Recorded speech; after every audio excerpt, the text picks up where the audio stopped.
Hi friends, நான் உங்கள் இந்திரா பேசுகிறேன். ஜெயிச்சு பழகினா நீங்கள் ஜெயிச்சதை கொஞ்சமாவது பார்த்து ரசித்து அனுபவித்து உங்களை நீங்களே பாராட்டிக்க பழகிக்கணும். சில பேருக்கு என்ன பழக்கம்னா, நான் இங்கேருந்து 20,000 சம்பாதிக்கிற வரைக்கும் ஒரு டார்கெட் வச்சுருக்கேன். ஓகே, 20,000 சம்பாதிச்சோன்னே 50,000, 50,000த்துலேருந்து 1,00,000, 1,00,000த்துலேருந்து 2, 3 இப்படி போயிட்டே இருந்தோம்னா ஒரு நாள் என்ன ஆகும்னா உடம்பு மனசு எல்லாமே சோர்ந்து போயிடும். ஏன்னா ஒரே மாதிரி சைக்கிளாக வேலை பார்க்க ஆரம்பிக்கிறோம். அப்போது என்ன பண்ணணும்னா, எதுக்கு இந்த வாழ்க்கை, எதுக்கு ஆண்டவன் கொடுத்துருக்கான் அப்படின்னா, கொஞ்சமாவது நிறுத்தி நிதானமாக நம்ம வாழ்க்கையை வாழணும், சந்தோஷமாக இருக்கணும் அப்படின்றதுக்காக. ஸோ நம்ம இலக்கு வச்சுக்கிட்டே இருக்கலாம், அதை ஜெயிக்கவும் செய்யலாம். ஃபுல் எனர்ஜியோட ஜெயித்தோன்னா அதை சந்தோஷமாக கொண்டாடணும். சந்தோஷமாக கொண்டாடுறதுன்னா உடனே பப்புக்கு போகிறது, இல்லை காசை தாம் தூம்னு போட்டு செலவழிக்கிறது, அப்படி இல்லை. உங்கள் உடம்புக்கும் மனசுக்கும் ரெஸ்ட்டு கொடுத்து ஃபஸ்ட்டு நீங்கள் அதை சாதிச்சிட்டிங்கன்றதை நீங்கள் ஒத்துக்கணும்.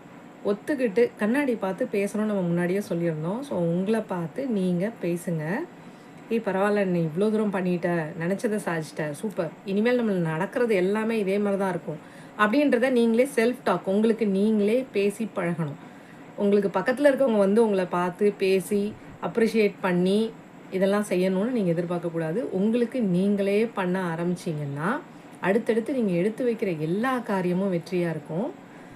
அண்ட் மோரோவர் உங்கள் மனசு கொஞ்சம் சந்தோஷப்படும். ஆஹா, நம்ம இந்த வேலை பார்த்து இவ்வளோ தூரம் வந்தோன்னா நம்ம இந்த லெவலுக்கு வர்றோம், இவ்வளோ சந்தோஷமாக இருக்கோன்றதை கொஞ்சம் புரிஞ்சுக்கணும். அந்த சந்தோஷத்தை அனுபவிக்காமவே ஒரு சைக்கிளில் சுற்றிக்கிட்டே இருந்தோன்னா அந்த லூப் என்றைக்குமே முடியாது. அதை விட்டு வெளியில் வரவும் முடியாது.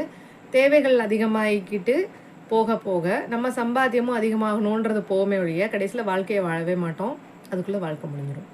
அதாவது ஒரு வாக்கு சொல்லுவாங்க இல்லையா, உழைக்கிறப்போ உழைக்கணும் அப்படின்னு சொல்லுவாங்க. அதை வச்சுட்டு உழைச்சிக்கிட்டே இருந்தாங்கன்னா அவங்க வாழவே மாட்டாங்க.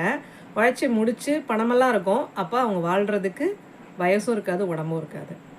ஸோ சாய்ஸ் யார்கிட்ட இருக்குன்னா நம்மக்கிட்ட தான் இருக்குது. நான் சொன்னது எல்லாமே ரைட் சென்ஸில் எடுத்துக்கோங்க. வாழ்க்கை வாழ்வதற்கே சந்தோஷமாக நிம்மதியாக அதுக்கேற்ற மாதிரி நம்ம இலக்கையும் வச்சுட்டு இலக்குலேயும் முன்னேறணும். இலக்கவே நோக்கி சுற்றிக்கிட்டே இருக்கக்கூடாது அப்படின்றது தான். தேங்க்யூ.